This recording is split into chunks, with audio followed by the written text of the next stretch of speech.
നമ്മുടെ ഒരു പത്രം കിട്ടിക്കഴിഞ്ഞാൽ ചൂട് വാർത്ത വായിക്കാനൊക്കെ എല്ലാവർക്കും താല്പര്യം. ഇപ്പോഴത്തെ ചൂട് വാർത്തകൾ ഫ്രണ്ട് പേജിലല്ല, അകത്തെ പേജിലായിരിക്കും വരുന്നത്. അകത്തെ പേജിലാണ് അടി വെട്ട കുത്ത് പിടിച്ചുപറി പേടിപ്പീര് പീഡിപ്പിക്കലെല്ലാം വരുന്നത്. നമുക്കൊക്കെ ചൂടുള്ള വാർത്ത മതിയല്ലോ, എല്ലാവർക്കും അങ്ങനെയല്ലോ. അടിപൊളി ഒരു വാർത്തയുണ്ട്. എയ്ഡ്സ് രോഗിയായ മകനെ കൊലപ്പെടുത്തിയിട്ട് അമ്മ ആത്മഹത്യ ചെയ്തു.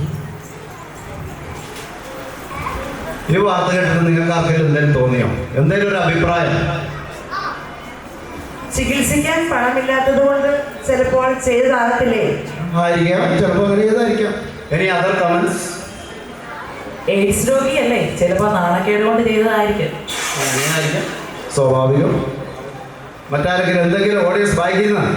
എന്താണെങ്കിലും ചെയ്തത് വളരെ മോശമായിപ്പോയി. നൊന്തുപെട്ട ഒരമ്മ എങ്ങനെയാ മകനെ? കൊള്ളാം. ഇതൊക്കെയാണ് നമുക്ക് സ്വാഭാവികമായിട്ട് വരുന്ന ചിന്തകൾ. സുഹൃത്തുക്കളെ, നമ്മുടെ പത്രം തുറന്നു കഴിഞ്ഞാൽ ഇങ്ങനെയുള്ള അനേക ദുരന്തങ്ങൾ നമ്മൾ ധാരാളമായി കേട്ടുകൊണ്ടിരിക്കുകയാണ്. പക്ഷേ ഇതാണ് നമുക്ക് പെട്ടെന്ന് നമ്മുടെ ഉള്ളിലേക്ക് വരുന്ന പല ചിന്തകളും. ഇതൊന്നും അല്ലാതെ ഒരുപാട് റീസൺസ് ഉണ്ടാവാം, കാരണവും ഉണ്ടാവാം. നമുക്ക് അതിലേക്കൊന്ന് തിരിഞ്ഞു നോക്കാം. അതിലേക്ക് പോകുന്നതിന് മുമ്പ് ഒരു കാര്യം കൂടെ ശ്രദ്ധിക്കണം. നമ്മുടെ ഇന്നത്തെ സാമൂഹിക പശ്ചാത്തലം കൂടെ നമ്മൾ ചിന്തിക്കുന്നത് നല്ലതാണെന്നൊരു അഭിപ്രായമുണ്ട്. കാരണം 10ാം ക്ലാസ് ഇല്ലേ +2 കഴിഞ്ഞാൽ അപ്പോൾ തന്നെ മക്കളെ ഏതൊരെങ്കിലും ഒരു വിദ്യാഭ്യാസത്തോടും തരപ്പെടുത്തി ഉന്നത പഠനത്തിന് ജോലിക്കായിട്ട് വിദേശത്തേക്ക് അയക്കാൻ വെമ്പൽ കൊള്ളുന്ന ഞാനും നിങ്ങളും ഉൾപ്പെടുന്ന ഒരു തലമുറയിലാണ് നമ്മളിന്ന് ജീവിക്കുന്നത്. നമ്മുടെ ഈ പയ്യന് ചെറുപ്പത്തിൽ തന്നെ വിദേശത്ത് പോയി പഠനം നടത്തി ധാരാളം പണം സമ്പാദിച്ച് ജോലി ചെയ്ത് ലക്ഷക്കണക്കിന് രൂപ മാസവരുമാനം ഉണ്ടായിരുന്നു. പക്ഷെ എന്തുവേണ്ടി? കൂട്ടുകാരുടെ കൂട്ടത്തിൽ ചെറുത കൂട്ടുകൂടി ചെറിയ വീടി വലിച്ചു തുടങ്ങി സിഗരറ്റിലേക്കായി, ചെറിയ കഞ്ചാവിലേക്കായി, അവിടുന്ന് ഒരു മണവും ഉദരവും ഒന്നുമില്ലാത്ത ചെറിയ ചെറിയ ലഹരിയിലേക്ക് കടന്നു അവൻ അങ്ങനെ അങ്ങ് പോയി. ഒരു വശത്ത് അവനവൻ്റെ കുടുംബം കെട്ടിപ്പടുക്കി ധാരാളം പണം സമ്പാദിച്ചു, സ്വന്തമായിട്ട് മണിമാളിക പണിതു, കൂടപ്പിറപ്പുകളെ സഹായിച്ചു, നാട്ടുകാരെ സഹായിച്ചു. അതിൻ്റെ കൂടത്തിൽ തന്നെ അവനൊരു വലിയ ജോലിക്കാരനായപ്പോഴും അവൻ ഒഴിവാക്കാൻ മേലാതെ ഒരു കരാളഹസ്തമായി ഒരു സാത്താനെ പോലെ അവൻ്റെ പിന്നാലെ ഈ മയക്കുമരുന്ന് പിടിമുറുക്കിയിരുന്നു. അവസാനം ഉചിതമല്ലാത്ത രീതിയിലുള്ള മയക്കുമരുന്ന് ഉപയോഗവും മോശമായ ലൈംഗിക വൈകൃതങ്ങളും എല്ലാം പെട്ട് അവന് അതിന് ബലി കൊടുക്കേണ്ടി വന്നത് സ്വന്തം ജീവൻ തന്നെയായിരുന്നു. അങ്ങനെ അവൻ ഒരു എയ്ഡ്സ് രോഗിയായി തീർന്നു. ആ ജീവിതത്തിൻ്റെ അവസാന നിമിഷങ്ങളിൽ എല്ലാവരും ഉപേക്ഷിക്കപ്പെട്ട് ഡോക്ടർമാർ പോലും കൈവെടിഞ്ഞു. താൻ കെട്ടിപ്പൊക്കിയ മണിമാളികയുടെ താഴെ ആരാരും തിരിഞ്ഞു നോക്കാനില്ലാതെ, ശരിക്കും പറഞ്ഞാൽ ഒരു തുള്ളി വെള്ളം പോലും ഇറക്കാനാവാതെ നരകിച്ച് മരിച്ചുകൊണ്ടിരിക്കുന്ന ഈ കഴിഞ്ഞ അവൻ്റെ ആ രാത്രിയിലേക്ക് നിങ്ങളെ ഞാൻ സദയം ക്ഷണിക്കുകയാണ്.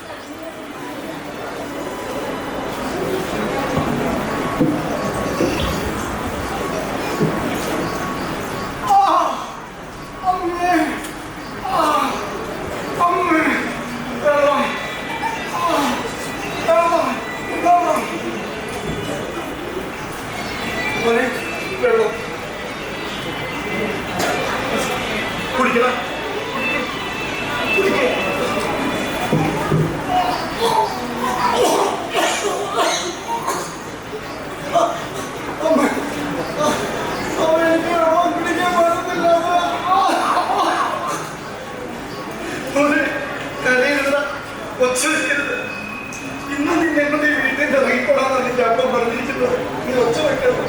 നിന്റെ ശബ്ദം കേട്ട അപ്പന് കഴിയും. എന്റെ ദൈവമേ, ഇതെന്തൊരു രോഗമാണ്, ഇതെന്തൊരു വിദ്യയാണ്. എന്റെ മോൻ അസുഖം കൊണ്ട് പിടഞ്ഞ് മരിക്കുന്നത് കാണാൻ ഒരു പെറ്റമ്മയ്ക്ക് എങ്ങനെ സഹിക്കും? ഒരു തുള്ളി വെള്ളമെങ്കിലും ഇവന് കഴിക്കാൻ സാധിച്ചിരുന്നെങ്കിൽ.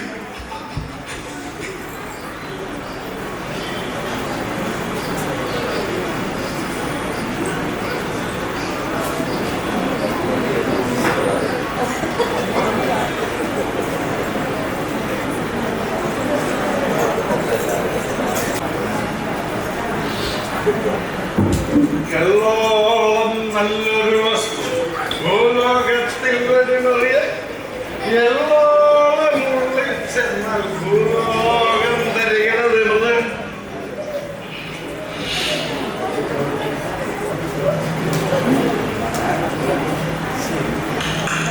കടയിൽ കിടക്കണ ഒരു ഫുള്ള 1500 രൂപയാണ്.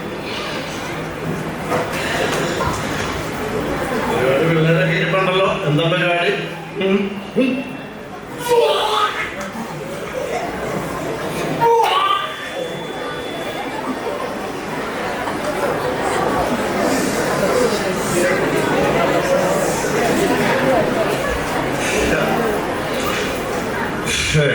$1500 ഓടെ കിടക്കുന്നു.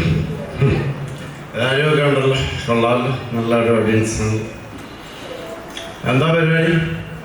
പിള്ളേരൊക്കെ കൂടി ഇരിക്കുന്നു. ടീച്ചേഴ്സൊക്കെ ഉണ്ടല്ലോ. എന്താ ടീച്ചറെ പരിപാടി?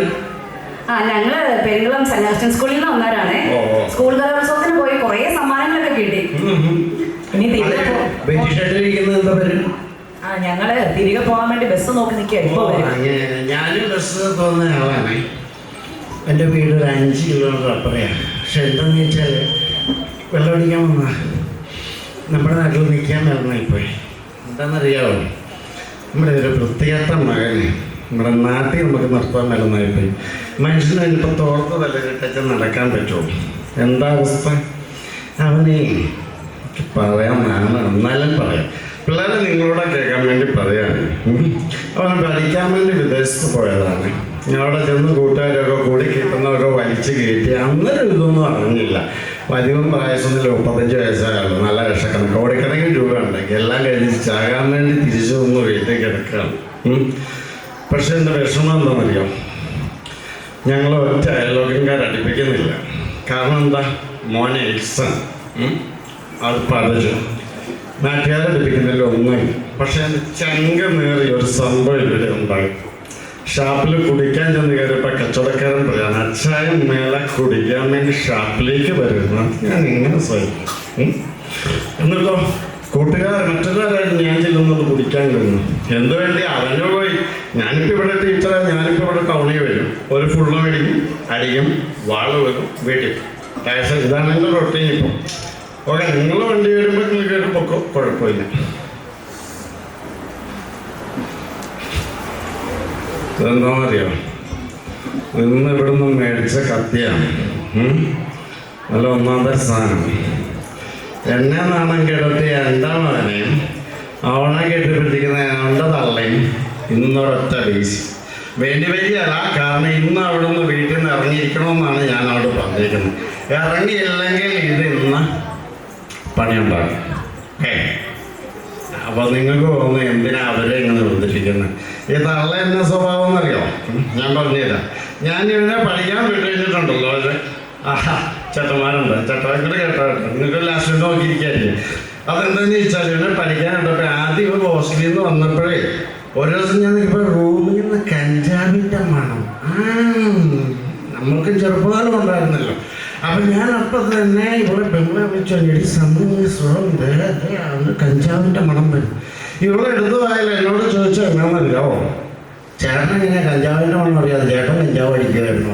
നമുക്കെല്ലാം പറയാൻ പറ്റും.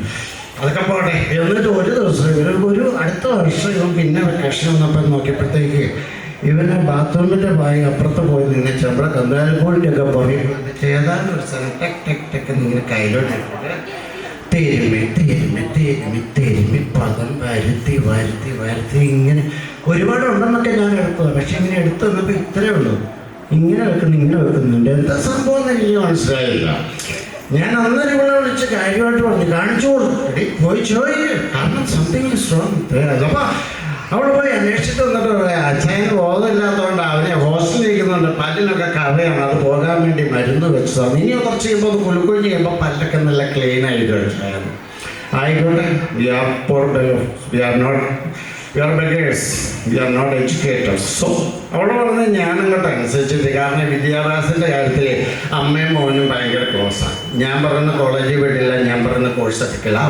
നമുക്ക് ഇവരില്ലാത്തതുകൊണ്ടായിരിക്കും പോകട്ടെ, പ്രശ്നമുണ്ട്. പക്ഷേ ഉണ്ടല്ലോ, ലാസ്റ്റ് ഒരു ദിവസം ഞാൻ നോക്കിയപ്പോൾ ഇവൻ്റെ വീടിൻ്റെ ജനലിൻ്റെ അതോടെ നോക്കിയപ്പോഴേ ഇവനേതാണ്ട് വെളുത്ത പൊടിയൊക്കെ ഇങ്ങനെ കുടഞ്ഞിട്ട് വെച്ചിട്ടുണ്ടല്ലോ, ചേർത്ത് പിടിച്ചിട്ട് ഒറ്റ വരി ഇങ്ങനെ അങ്ങിരിക്കുന്നുണ്ട്. ഇങ്ങനെ ചെറിയ ചിരിയായിട്ട് കൊച്ച് ആ ബെഡിൽ ഇങ്ങനെ ഇരുന്നിട്ട് 3 മണിക്കൂർ ഒരു ചെറിയ ചിരിയായിട്ടിരിക്കുന്നു.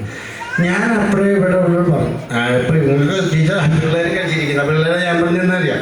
എനിക്ക് വേണമെങ്കിൽ ചോദിക്കാൻ അപ്പനെന്ന നിലയില്ല, പക്ഷെ അതല്ലല്ലോ നമുക്ക് അത്ര എന്താ പറയുക വോയിസ് ഉള്ളു. അതുകൊണ്ടാണ് ഞാൻ ചോദിക്കാത്ത. അവളോട് പറഞ്ഞു പറഞ്ഞു. ലാസ്റ്റ് പോയി ചോദിച്ചിട്ട് വന്നപ്പോ പറഞ്ഞു, നിങ്ങൾക്ക് സംശയത്തോട് സംശയം, എന്റെ കൊച്ചെങ്ങനെ പോകില്ല, മോശമായി. അവനെ പനിയായിട്ടാണല്ലോ വന്നത്, ഇപ്പൊ ജലദോഷം മാറാൻ നിൽക്കാണ്.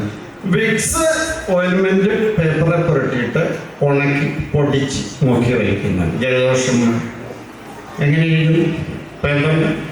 അവസാനം ഇതേ ഇപ്പം നല്ലോ മൂത്രം കോരി ചാകാൻ പോകുന്ന കൊച്ചിനെ കെട്ടിപ്പിടിച്ച് വീട്ടിലിരിക്കുകയാണ്. എൻ്റെ വണ്ടി വിടാൻ സ്ഥലം ഒരു മിനിറ്റ് പിള്ളേരുടെ ഒരു കഥ പറഞ്ഞ് തീർത്തോട്ടെ. ഇതാണ് അവസ്ഥ കേട്ടോ. അതുകൊണ്ട് മക്കൾ പേടിക്കണ്ട കേട്ടോ. ഞാൻ ഈ കഥയും കൊണ്ടുപോയി 2 കൊല ചെയ്യുമെന്നാണ് നിങ്ങൾ പറഞ്ഞത്. മക്കളെ, ഞാനെൻ്റെ ഭാര്യ, അവളെ ഞാൻ സ്നേഹിച്ചിട്ട് 5 വർഷം സ്നേഹിച്ചിട്ടാണ് ഞാൻ അവളെ കെട്ടിയത്. ഞങ്ങൾക്ക് ആറ്റുമാറ്റുണ്ടായ ഒരേ ഒരു കുഞ്ഞാണ്. ഞങ്ങൾ എത്ര അവമരിച്ച് അവനെ വളർത്തിയെന്നറിയാം. ആ കുഞ്ഞിനെ കൊല്ലാൻ, എന്റെ ഭാര്യനെ കൊല്ലാൻ എനിക്കറിയാം. പക്ഷെ ഞാൻ വിടില്ല, വീട്ടിൽ കിടന്നില്ല. അത് ഞാൻ ഉറപ്പിച്ച, അത് ഞാൻ അവളോട് 2-3 തരം ഉറപ്പിച്ചേക്കുന്ന സ്ഥലം കണ്ടിട്ട്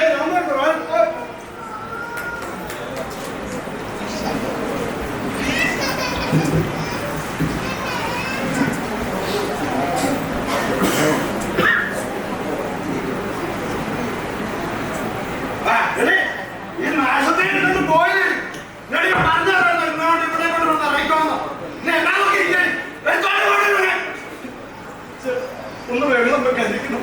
അവൻ വേദന കൊണ്ട് ഇപ്പൊ പടഞ്ഞു അവൻ ഒരു തുള്ളി വെള്ളം പോലെ ആക്കാൻ പറ്റുന്നില്ല.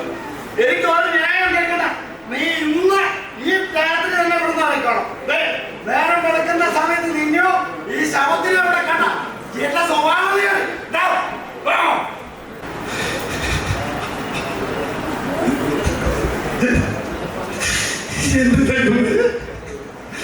ഒന്നനങ്ങാൻ പോലും അവസ്ഥ. ഒരു തുള്ളി വെള്ളം കുടിക്കാനാവാത്ത എന്റെ ഈ കുഞ്ഞിനെ കൊണ്ട് ഞാൻ എവിടേക്ക് പോകാൻ?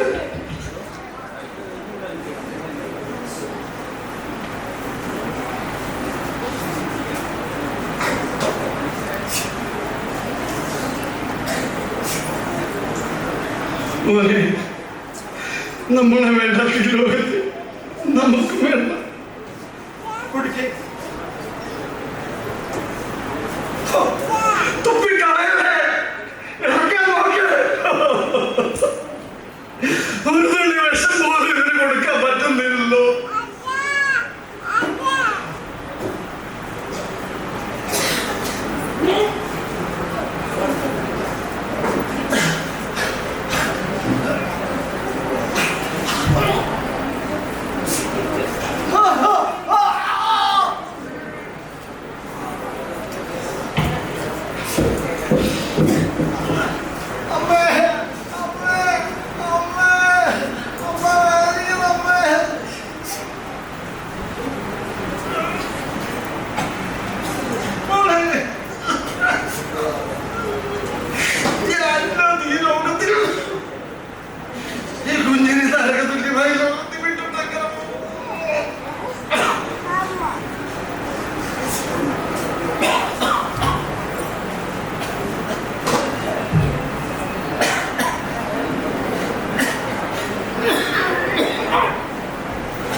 സുഹൃത്തുക്കളെ, നമ്മുടെ ഇന്നത്തെ കാലത്ത് നമ്മുടെ മക്കളെ സമൂഹത്തിലേക്ക് ഇറങ്ങിവിടുമ്പം വളരെ ശ്രദ്ധിക്കണം. ഒരു കുശവൻ ഒരു പാത്രം നിർമ്മിച്ചാൽ അവൻ്റെ തീച്ചുളയിൽ വെച്ച് അവൻ അത് ചുട്ട് ആ കനലിലൂടെ കടത്തിവിട്ട് ചുട്ടതിൻ്റെ എല്ലാ ചൂടും കൊടുത്ത് വൃത്തിയാക്കി ഒരുക്കിയാണ്, തകരാതിരിക്കാൻ ഒരുക്കിയാണ് നമ്മുടെ ഇതിലേക്ക് തരുന്നത്. ഇല്ലെങ്കിൽ ആ പാത്രം ഒന്ന് തൊട്ടാപ്പോൾ പൊട്ടിപ്പോകും. നമ്മുടെ മക്കളെ അതുപോലെ ചേർത്ത് പിടിച്ച് 10ാം ക്ലാസ് മുതൽ പ്ലസ് 2 കഴിയുമ്പോൾ ഓടിക്കല്ലേ, നമ്മുടെ കൂടെ നിർത്തി എല്ലാ സപ്പോർട്ടും കൊടുത്ത് അവർക്ക് എല്ലാ സഹായവും കൊടുത്ത് ജീവിതത്തിൻ്റെ കനൽ വഴിയിലൂടെ അവരെ കൈപിടിച്ച് നടത്ത് പ്രാപ്തിയാകുമ്പോൾ എങ്ങോട്ടേലൊക്കെ വിട്ടു. എട്ടും പൊട്ടും തീയാത്ത ഈ ലോകത്തിലേക്ക് അവരെ പറഞ്ഞു വിടില്ലേ ആ പ്രായത്തിൽ. കാരണം ഇന്നത്തെ സമൂഹം കരുതിയിരിക്കുക, കാത്തിരിക്കുകയാണ്. ഓരോ വർഷവും ന്യൂ ജനറേഷൻ പുതിയ പിള്ളേരെ അഡ്മിഷൻ നേടുന്നതനുസരിച്ച് പട്ടണങ്ങളിലൊക്കെ നിങ്ങളെ കാത്ത് ഒരുപാട് ബിസിനസ്സുകാരുണ്ട്. എല്ലാവർക്കും ഒരു നല്ല ദിവസം ആശംസിക്കുന്നു.